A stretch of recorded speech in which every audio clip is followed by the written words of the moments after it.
The story of Colby and his family could have been different if they had had what they needed when they needed it. And for that, I am sorry. The torture and death of an Indigenous boy in 2021 was the result of numerous oversights by BC's ministry responsible for child welfare, and a new report into his death is prompting calls for an overhaul of the entire child welfare system. The report's called Don't Look Away, and it was released by the BC representative for children and youth. And this report shares extremely disturbing details of 11-year-old Colby, who died at the hands of his caregivers in a home that the government put him in.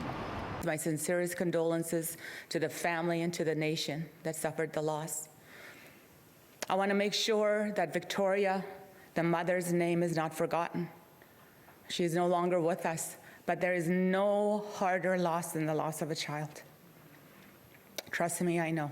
The report, presented among First Nations and BC dignitaries in Vancouver Tuesday, tells the story of Colby's turbulent home life and his chronic health challenges. His mother struggled with poverty, drug use, and abusive relationships, eventually leading the BC government to move the 11-year-old boy to the care of extended family who violently abused him in the months leading up to his death. Why was a child's life cut short, and how can we prevent such a tragedy from happening again?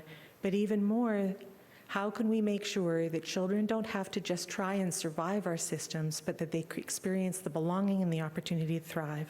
The report made a series of recommendations, including a review of how the government assesses potential caregivers and dedicated supports for extended family members involved in care. The province says it's making a cross-ministry group of senior public officials that will create new strategies, and it's still looking for someone to fill an Indigenous child welfare director job.